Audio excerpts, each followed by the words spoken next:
여러분, 구독, 좋아요 눌러주세요.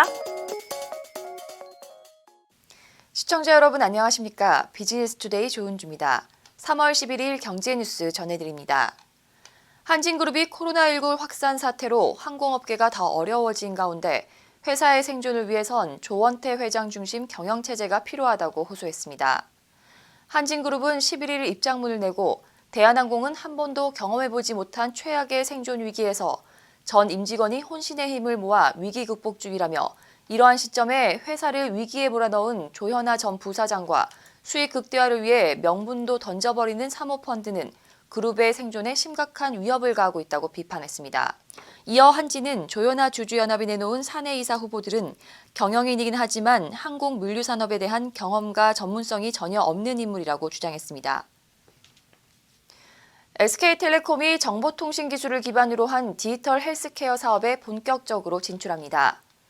SK텔레콤은 11일 유레이크 얼라이언스와 공동으로 디지털 건강관리 전문회사 인바이츠 헬스케어를 설립했다고 밝혔습니다. 이를 위해 SK텔레콤은 헬스케어 사업부를 분사했으며 국내 헬스케어 업계의 다양한 투자 경험을 보유한 사모펀드 운용사 유레이크 얼라이언스가 대주주로 참여했습니다. 김준현 인바이츠 헬스케어 대표는 SK텔레콤의 첨단 ICT 역량을 의료 영역에 접목해 다양한 사업을 추진하겠다며 개인의 건강 증진과 함께 의료기관의 혁신을 끌어내 헬스케어 업계의 혁신을 주도하겠다고 말했습니다. SK하이닉스가 코로나19 위기 극복에 힘을 보태기 위해 의료진과 자원봉사자 등 구호요원에게 5억 원 규모의 방호 건강물품을 지원했습니다.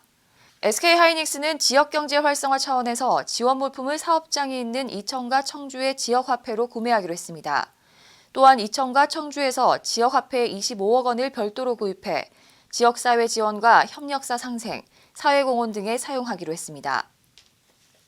LG전자가 인공지능을 탑재한 TV LG 올레드 AI 싱큐를 전 세계에서 본격 출시했습니다. 이 제품은 라이프 스타일 변화를 반영해 갤러리 디자인을 적용해 외부 장치 필요 없이 TV 전체를 벽에 밀착시킬 수 있어 몰입감과 공간 활용도가 높습니다.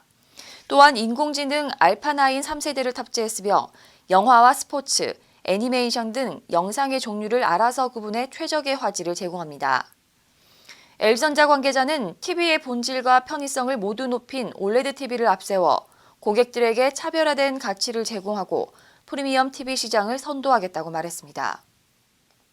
세계적인 SUV 열풍 속에 지난해 국내 시장에서도 SUV 판매가 7% 넘게 성장한 것으로 나타났습니다.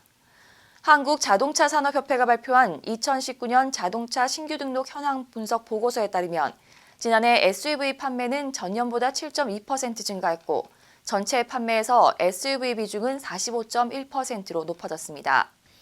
또한 배출가스 규제 강화 등으로 경유차 판매가 17.2% 급감한 사이 휘발유차 판매가 9.6% 증가해 2013년 이후 6년 만에 휘발유차 판매가 경유차 판매를 앞질렀습니다. 한편 지난해에는 20대에서 40대의 자동차 구매가 감소하고 50대에서 60대에서 차량 구매가 늘어난 것도 특징입니다. 현대자동차가 다음 달 출시 예정인 준중형 세단 올류 아반떼의 티저 이미지와 영상을 처음 공개했습니다. 현대차는 올류 아반떼의 미래를 담아낸 과감한 디자인과 일상을 혁신하는 최첨단 안전 편의 기술, 효율적이면서도 역동적인 주행 성능을 조화시켰다고 소개했습니다. 특히 내장 디자인은 비행기 조정석을 재해석한 운전자 중심 구조가 눈길을 끕니다. 현대차는 18일 오전 11시 미국 로스앤젤레스 할리우드에서 월드 프리미어 이벤트를 열어 올류 아반떼를 최초로 공개할 예정입니다. 국내 대기업 연봉 상위 기업과 하위 기업 간 격차가 커지면서 대기업 직원 사이에서도 임금 양극화가 심화되고 있는 것으로 나타났습니다. 기업 평가 사이트에 따르면 국내 500대 기업 중 2014년부터 2018년까지 직원 임금을 비교할 수 있는 300개 기업의 1인 평균 연봉은 2014년 7,050만 원에서 2018년 8,070만 원으로 14.4% 증가했습니다. 특히 임금 상위 기업과 하위 기업 간 격차는 갈수록 커지는 추세를 보였습니다.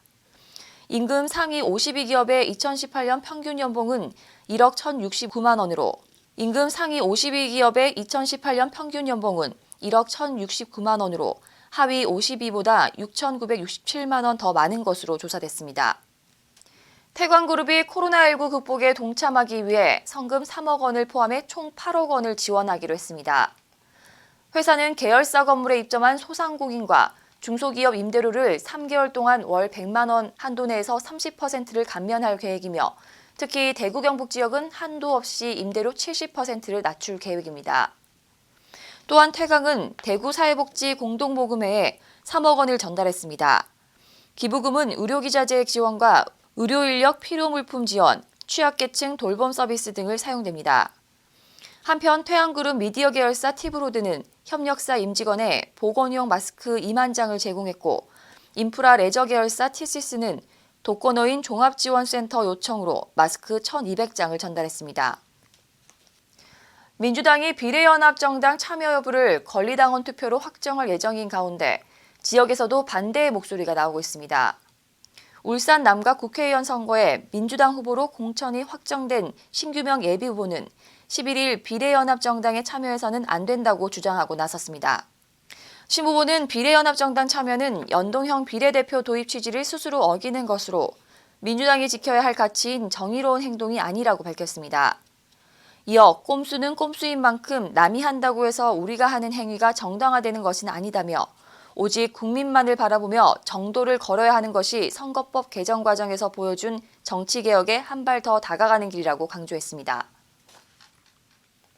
오늘 소식 모두 알아봤습니다. 시청해주신 여러분 고맙습니다.